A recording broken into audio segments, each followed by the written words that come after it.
एक छोटा सा गांव था, नाम था मोहनपुर। उस गांव में एक 200 साल पुराना कुआं था।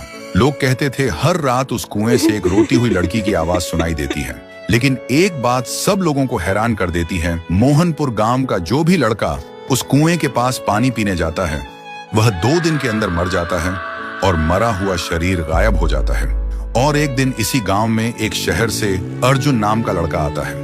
अर्जुन वह छुट्टियों में अपने दादाजी से मिलने आए थे। एक दिन अर्जुन गांव के लोगों से सुना है कि वह कुआं बहुत डरावना है और कोई उसके पास नहीं जाता।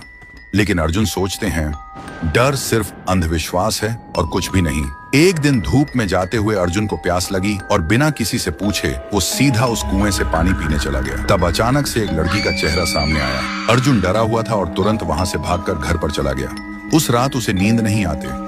हर समय उसे लगता है कोई उसे देख रहा है और कोई बुला रहा है। अब उसे भी डर लगने लगा था। फिर सुबह अर्जुन ने एक बुजुर्ग से पूछा, चाचा ये कुआं इतना डरावना क्यों है? चाचा ने बोला, यह कुआं बहुत पुराना है। यहाँ से आधी रात में एक लड़की की रोते हुए आवाज निकलती है और वह लड़की हमेशा लड़कों को ही अपना शिकार बनाता है। आज तक इसका राज कोई समझ नहीं पाया। इस बात को सुनकर अर्जुन वहां से निकल पड़े और घर में आकर एक पाखंडी बाबा को कॉल करके बुलाता है ताकि इसका राज क्या है वह जान पाए। और आखिरी दिन पाखंडी बाबा आता है और गांव के सभी लोग इकट्ठा होता है।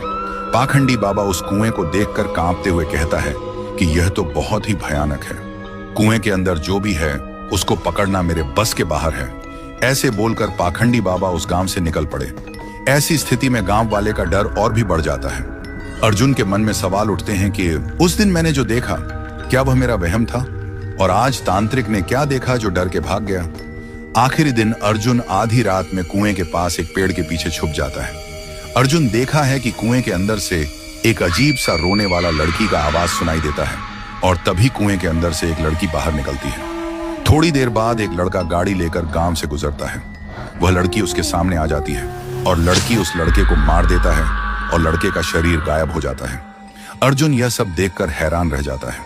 उसके दिमाग में एक ही सवाल घूमता है कि यह लड़की कौन है जो लड़के को ही अपना शिकार बनाते हैं, लड़कियों को क्यों नहीं?